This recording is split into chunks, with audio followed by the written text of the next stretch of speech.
Eu queria desafiar você. Eu vou tratar um tema hoje na área da libertação, que a gente entende como causa. Muitas vezes nós ficamos doentes, adoecemos, e o que acontece é que ao invés da gente tratar o problema, a enfermidade que a gente tem, a gente fica tratando o sintoma. Vou dar um exemplo disso com o seu corpo. De repente você está com uma febre muito alta, está lá, 40 graus de febre, né? E você fica tomando antitérmico, e um antitérmico mais forte, você já está 2, 3 dias com antitérmicos tentando controlar aquela febre, e você não consegue controlar aquela febre. Porque febre é sintoma. Febre é um reflexo, é uma resposta do corpo, é um aviso do corpo que tem alguma coisa que não está legal. Quando você vai no médico e você fala, o médico pergunta, por que você veio aqui? E ele fala, eu vim aqui porque eu estou com uma febre alta. Ele vai te examinar e de repente vai pedir uns exames, e o exame vai apontar alguma coisa no teu sangue, e ele vai descobrir que você tem uma infecção na bexiga, por exemplo. Aí o médico vai pegar e vai receitar um remédio para tratar a infecção na bexiga. Sabe o que vai acontecer com a febre? Ela vai desaparecer. Porque se não tiver a infecção na bexiga, ou não tiver nenhuma infecção no seu corpo, não tem febre. A febre é uma resposta. Agora, se você vai ficar tomando remédio para febre, você vai ficar tomando banho gelado, botando compressa de gelo e querendo esfriar o seu corpo, talvez você vá até morrer, cara. Algumas questões emocionais também funcionam assim. Às vezes eu estou brigando com um vício, brigando com um comportamento mal. Eu estou lutando com a minha família, com o meu filho, com o meu casamento, com minha esposa ou meu esposo, mas eu não estou tratando de fato qual é o problema que tem causado desequilíbrio ali naquele relacionamento, na minha vida. Por que eu tenho sido tão fraco nessa área? Tem uma causa, e eu quero falar sobre uma causa. E eu trouxe, eu queria recomendar 2 livros. Primeiro eu quero falar com os homens. Cadê os homens? Levanta a mão, só os homens. Ah, que joia. Tem um livro chamado Silêncio de Adão. Silêncio de Adão é um livro escrito para homem que trata questões e problemas relacionados aí à hombridade, e eu quero recomendar você ler esse livro, que ele vai te instruir, te preparar para lidar com as questões masculinas, em especial das emoções, dos sentimentos e do comportamento masculino. Então, Larry Crabb escreveu um livro fantástico. Esse livro não é novo. Eu já li esse livro faz bastante tempo, não vou nem falar quanto tempo faz, né, para não denunciar aqui nem a minha idade, nem o livro, mas já faz bastante tempo, e já usei no meu gabinete com homens que leram esse livro, recomendado por mim, voltando para dizer o que aprenderam em áreas importantes. Então, por favor, homens, eu vou tratar um tema, e esse livro, ele te ajuda nessa área. Um outro livro fantástico, esse já não faz tanto tempo que eu li, mas um livro muito precioso, um psiquiatra respeitadíssimo, lido no mundo inteiro, chamado Augusto Cury, Superando o Cárcere da Emoção. Esse livro trata de questões na sua vida emocional, no seu comportamento, um livro fantástico. Esses 2 livros eu estou recomendando para você poder ler e para você crescer. Mas tem um livro, que esse livro tem que ser lido sempre muito mais do que esse, tem que ser lido sempre muito mais do que esse. Antes de pegar esse para ler, você tem que ler um outro livro. Antes de pegar esse livro, ou qualquer outro livro do Augusto Cury, para ler, você tem que pegar um outro livro chamado Bíblia Sagrada. Esse você tem que ler todo dia, porque esse sim, tem respostas fantásticas. Eu trouxe essa versão, porque essa versão é uma brochura e ela custa R$5. Então, eu trouxe aqui para te dar uma dica. Compra esse livro para dar de presente para alguém. Vamos fazer um trato? Pelo menos uma vez por mês, você vai presentear alguém com a Bíblia. Você vai fazer isso? Teve uma campanha em Curitiba muito especial, há uns anos atrás, e eu lembro que nós tínhamos um alvo na região, a igreja não era tão grande, porque esses anos faz bastantes anos, como é hoje, e nós tínhamos um alvo de presentear 100 mil Bíblias na cidade de Curitiba. Esse era o alvo das igrejas, era um projeto que surgiu aqui na nossa região, e tinha uma Bíblia que, na época, talvez fosse R$5, mas eu lembro que era R$1 que você pagava na Bíblia, numa brochura, na época que essa campanha estourou. Eu comprava a caixa e eu deixava na mala do meu carro. Todo cliente que eu ia, eu dava uma Bíblia de presente. Todo mundo que eu encontrava, eu tinha uma oportunidade, eu dava uma Bíblia. Terminava, eu comprava outra caixa de Bíblia, botava na mala do meu carro. E quantas Bíblias nós distribuímos, a Igreja do Senhor distribuiu naquela campanha, naquele período. E isso foi muito precioso. E é um hábito que nós precisamos ter. Nós precisamos ler a Bíblia diariamente e nós precisamos também aprender a dar de presente a Bíblia. Ontem eu me enrolei, vou confessar um pecado. Ontem eu não consegui ler a Bíblia. Passei o dia sem ler a Bíblia. E depois que eu já estava deitado, e eu lembrei que eu não tinha lido a Bíblia ontem. Hoje eu acordei cedo. Tirei o atraso de ontem, né? Li 5 capítulos para ontem. E li os capítulos, mais 4 capítulos para hoje. Então, acordei cedo para poder ler a Bíblia. Por quê? Porque a Bíblia é quem mantém o meu coração equilibrado. E qualquer pessoa que você conheça, se você conseguir convencer ela a ler uma porção diária da Bíblia Sagrada, você vai contribuir muito na vida dessa pessoa. Então, querido, uma dica. R$5. O que é R$5? Como é que chama essa bolinha que eu joguei aí? Como é que chama? É perereca. Porque ela pula alto, né? Aquela bolinha ali não é barato. Quem tem filho sabe, né? Você tem que colocar lá a moedinha.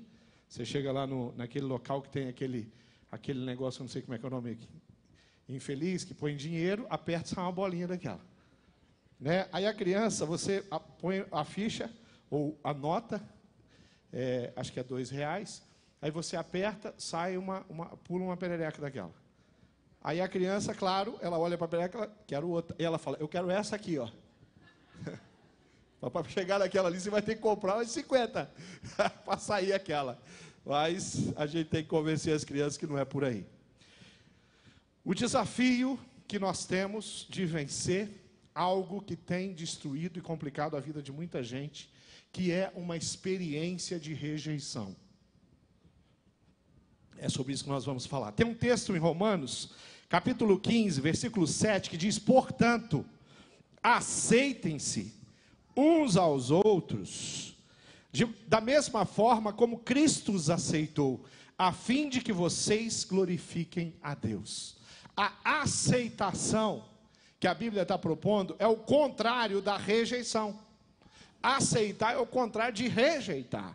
Aceitar, você está trazendo, você está incluindo, você está se relacionando. Quando você rejeita, você está expurgando ou a pessoa, ou o comportamento, ou o jeito dela, ou a aparência dela, ou a história dela, ou a nacionalidade dela, ou a cor de pele dela. Quando você não aceita uma pessoa, você está rejeitando. E a rejeição, ela causa no nosso coração algumas coisas muito complicadas.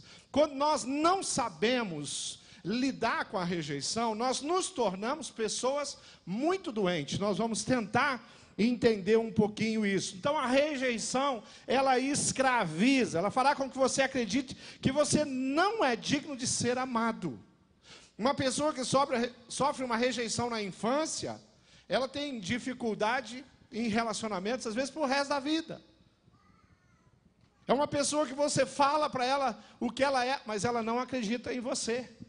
É uma jovem de 15, 16, 17, 20, 25 anos, muito bonita, e você fala para ela que ela é bonita, mas ela olha para você, ela não acredita.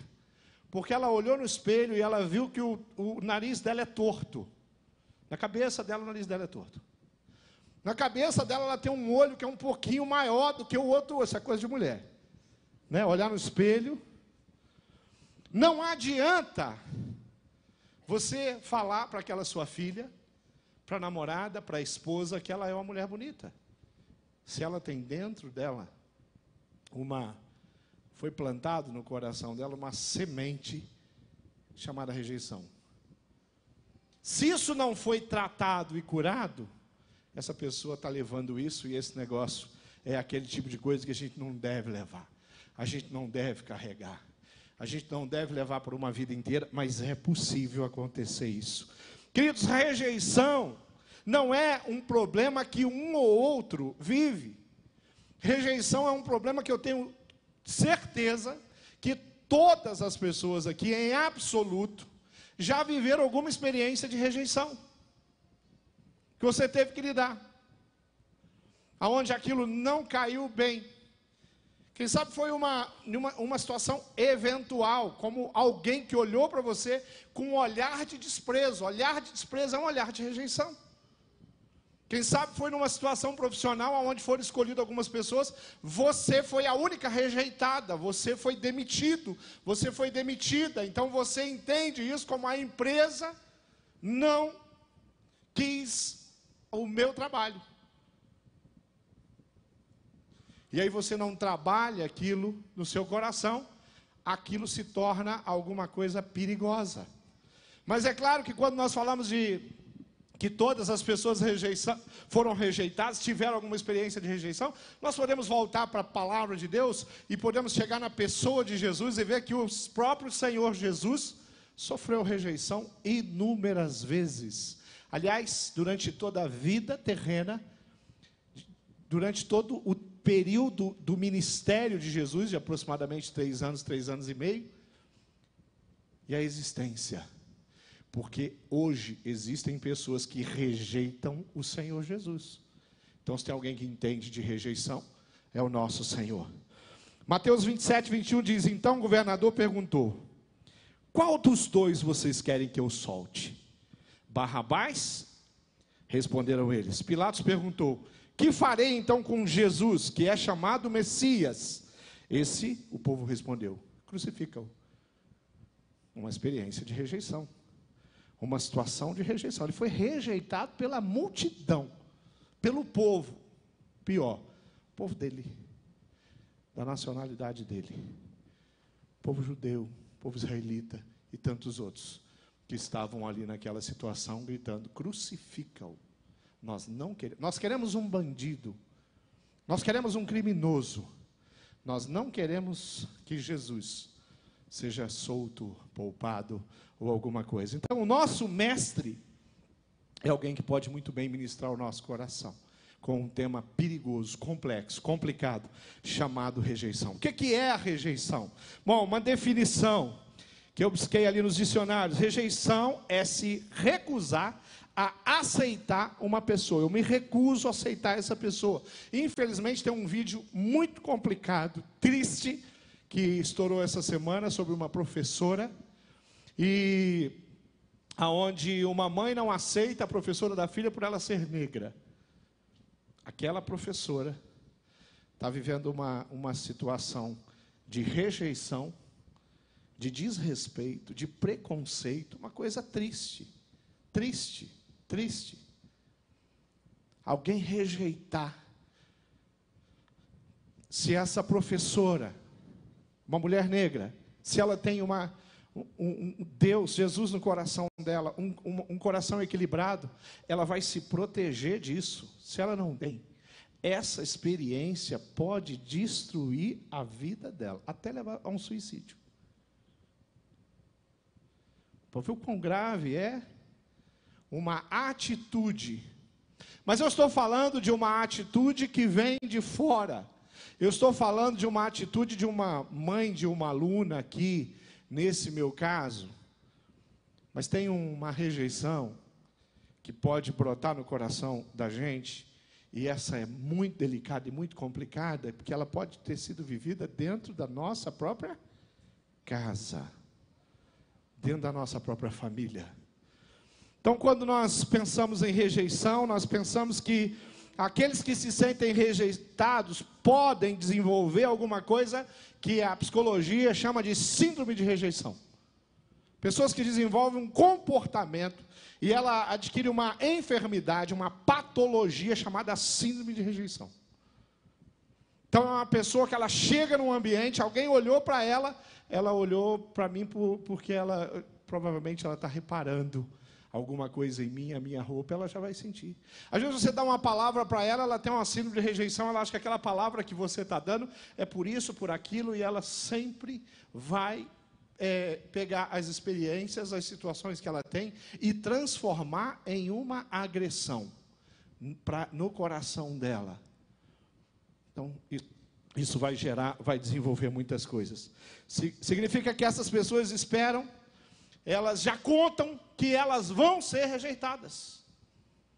Se ela vai para uma banca para ser examinada no seu TCC, ela já tem quase certeza que aqueles professores não vão gostar daquilo que ela vai apresentar.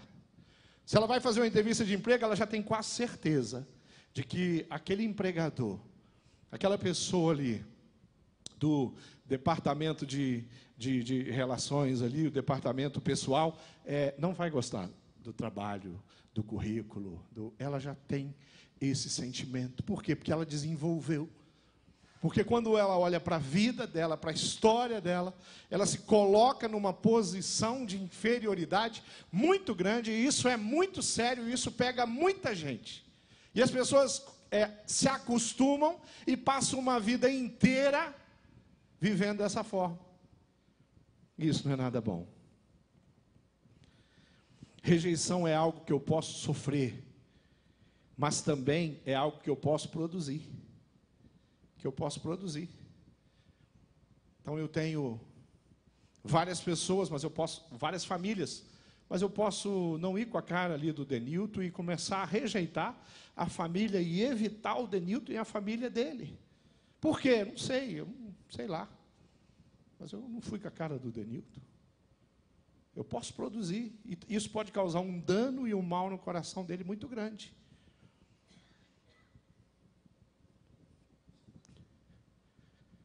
Mas se o Denilton é uma pessoa que tem essa síndrome, que sofre disso, e de repente ele vai chegar para mim e falar assim: pastor Tunala, o que você tem contra mim, contra a minha família? E às vezes não tem nada. Como assim? O que você está falando? É aquela filha que chega para a mãe e fala assim: mãe, por que a senhora não gosta de mim igual a senhora gosta dos meus irmãos? E a mãe fala: que história é essa, minha filha? Ela desenvolveu um sentimento ruim e ela não se sente amada como os irmãos. O marido a ama muito, ou a esposa o ama muito, mas ele não se sente amado pela esposa. O que a rejeição produz? Quando eu tive uma experiência e isso, para mim, se tornou uma dificuldade. O que pode produzir na minha vida? Primeiro, essas pessoas costumam desenvolver um espírito crítico muito grande. A minha tendência é criticar você, a sua roupa, porque eu estou entrando no mecanismo de autoproteção. Então, eu entro num processo de defesa, então eu já te critico. Você pintou um quadro, eu não vou gostar. Você comprou um carro, não, mas esse carro aí gasta muito, esse carro. Eu vou começar a achar defeito, ou então eu vou começar a exigir demais. Então eu vou exigir demais da comida que eu estou comendo. Eu vou exigir demais dos meus filhos com relação aos trabalhos, a tudo que eles fazem. Eu vou exigir demais das pessoas que estão perto de mim. Eu exijo demais dos funcionários, se eu estou numa posição de liderança. Eu exijo demais. Eu estou sempre criticando. Os meus professores nunca são bons. Os meus pastores é tudo mais ou menos. Não tem um que presta. Porque eu desenvolvi um senso crítico. Eu tenho muita dificuldade de olhar para o meu semelhante, de olhar para o meu irmão e ver que ele é um ser humano, que ele faz muitas coisas lindas e maravilhosas e ele pode cometer erros a qualquer momento. Eu não aceito. Posso desenvolver um perfeccionismo muito grande, nunca está bom, a casa nunca está arrumada o suficiente.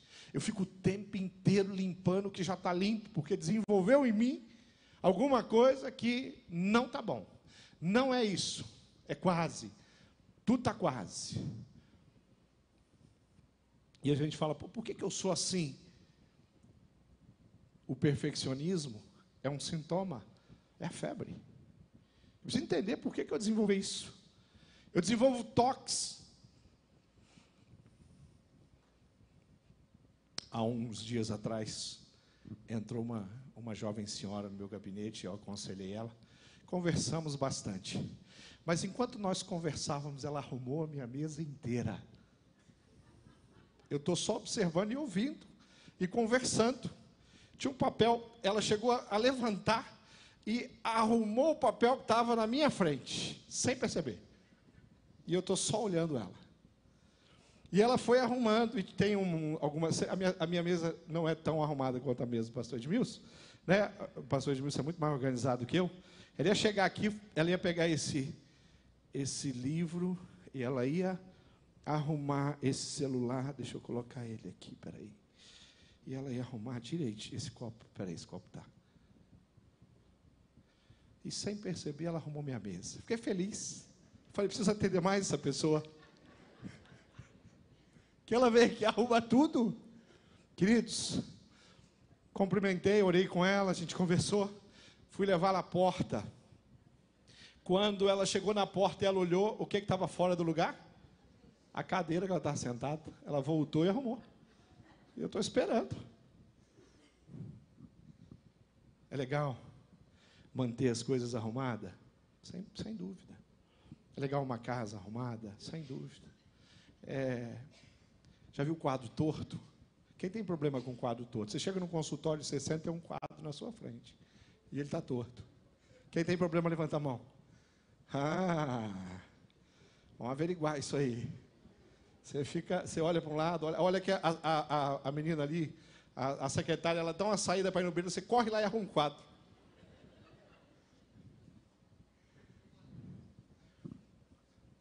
Vai dificultando você. Vai dificultando a sua vida. Você não consegue entrar no consultório, ver, se você tiver intimidade com aquele dentista, com o escritório do seu advogado, você fala, cara, deixa eu arrumar esse quadro aqui para você. Não, se tiver, não tem problema, você não tem uma síndrome por causa disso. Mas se você fica o tempo inteiro, olha para o quadro e olha para cá, e o quadro tá te atraindo, ele está te puxando, aí você tem um problema, você precisa de ajuda. Você desenvolveu uma coisa esquisita. Precisa ser tratado. Sentimento de inferioridade, autoestima, lá no rodapé, nunca está bom. Você veste uma roupa, você troca 3 vezes, volta naquele espelho 200 vezes. Nunca está bom. Você desenvolve vícios. E você se torna escravo do álcool. Você se torna escravo de algumas coisas que, na linha do aconselhamento, eu chamo de escapismo. Alguma coisa que você colocou na sua vida para você, que rouba você e mantém você ali, e para tirar você de uma vida saudável. E você, então, por causa de uma experiência ruim, de rejeição, quem sabe na infância, no passado, você vai beber, você vai usar droga, você vai buscar excessos na sua vida, você vai assistir televisão demais, você começa uma coisa e não consegue parar, você vai trabalhar demais, a sua vida é trabalho, a sua família vai ser prejudicada por causa do excesso de trabalho, e você só acha que você é um cara trabalhador, e não é isso. Você é um cara que está tendo dificuldade para perceber, de fato, a sua importância, tanto no trabalho, quanto na sua família, quanto na sua igreja, quanto na sua parentela, com os seus amigos. Você não consegue equilibrar. E você fala, não, eu sempre fui trabalhador assim. Não, querido, é doente. Eu sempre fui doente assim.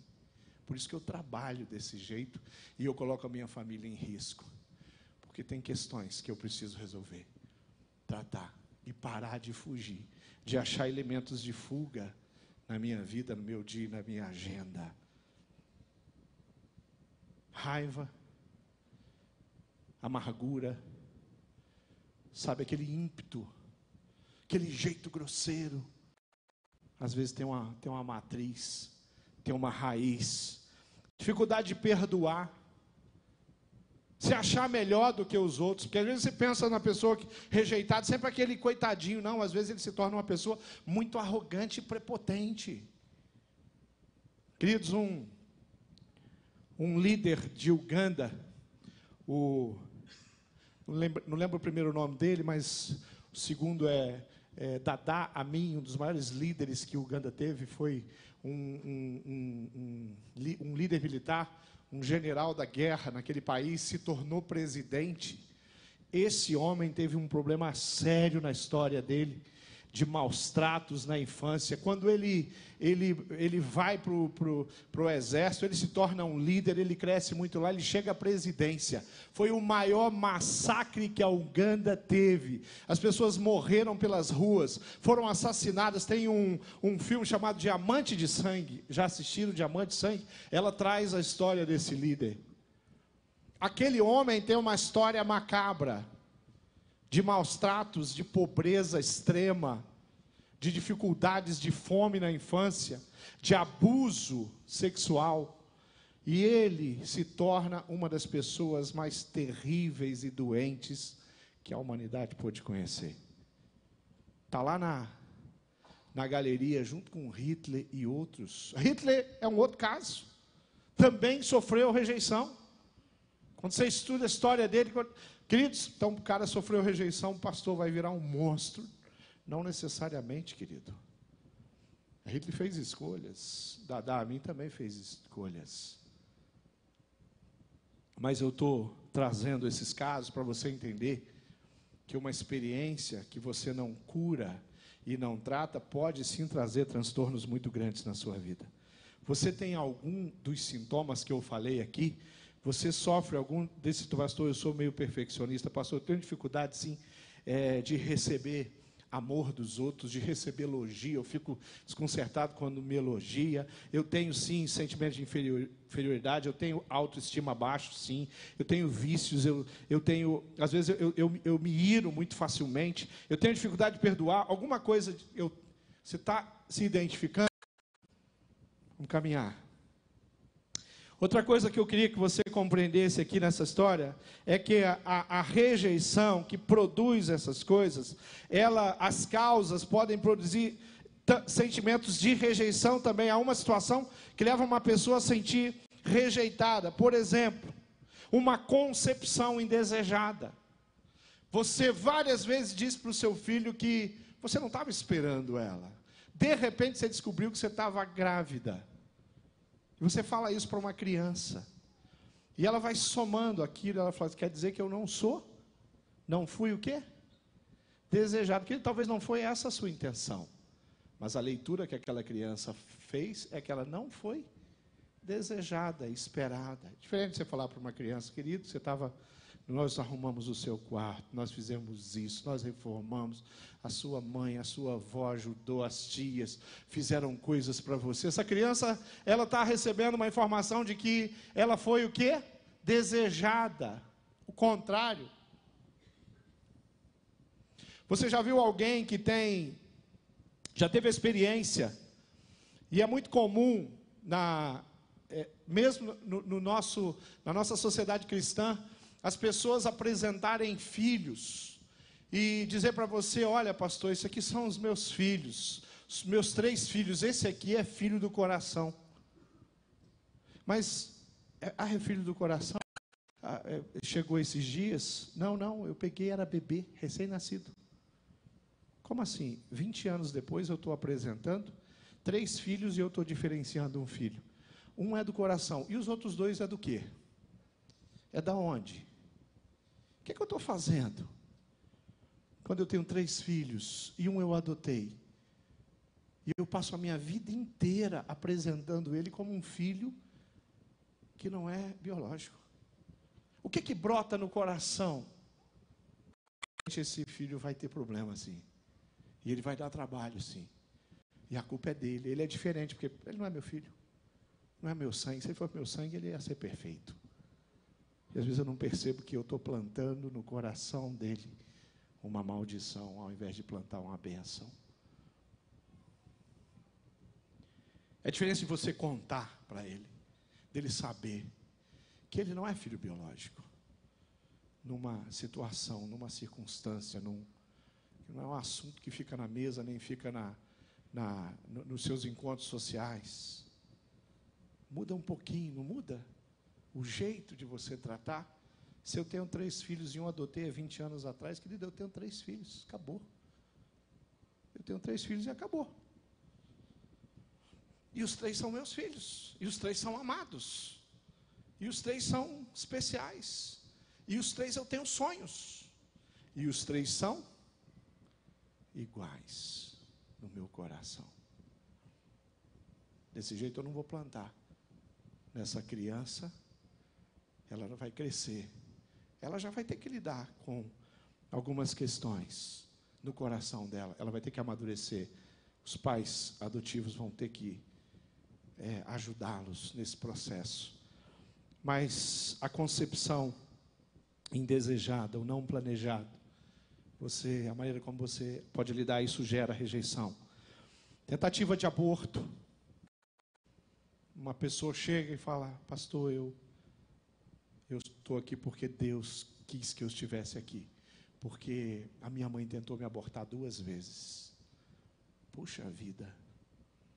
Essa pessoa tem que trabalhar com isso, querido. Quando eu estava sendo gerado, a minha mãe estava tentando me destruir. Ela estava tentando me matar.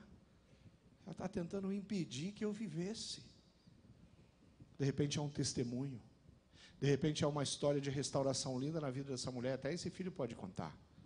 Mas de repente não é isso. E esse negócio desenvolve uma enfermidade emocional.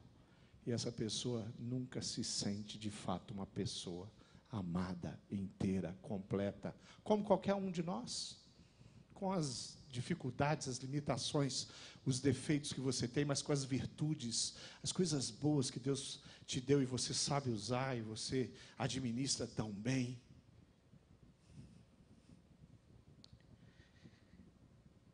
Tem coisas sutis que a gente tem que prestar muita atenção. Um exemplo, envolvendo criança. Tem uma menininha, e essa menininha, ela é espoleta, e corre para cá e corre para lá. E o pai fala assim: essa aí era para ser menino. O que eu estou falando? Que as meninas não podem ser mais vibrantes, tem que ser mais recatada. O que isso pode causar no coração de uma criança? Eu sou alguma coisa que não deveria ser. Você consegue perceber Satanás pegando essa informação e trabalhando no coração dessa criança? Até perto, a criança já está com 8 anos, e a mãe fala: meu marido queria um menino, mas veio uma menina. E a criança está ali, está escutando. Isso não é uma história e uma informação que já deveria ter sido trabalhado no coração, de repente, desse pai que esperava o menino, mas quando vem ali a ecografia, né?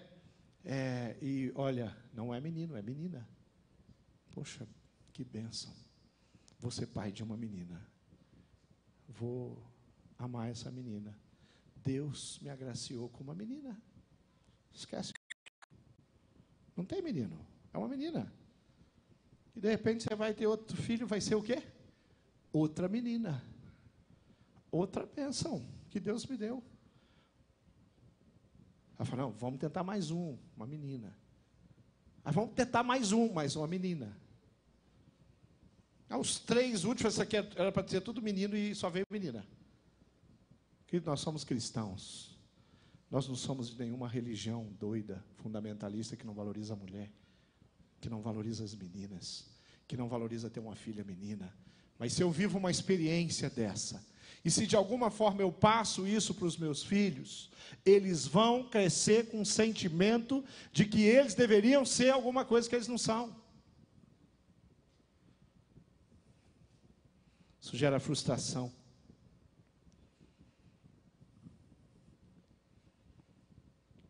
Tantas coisas podem gerar rejeição. Muitos de nós vêm com algum tipo de deficiência física. Eu tenho uma limitação.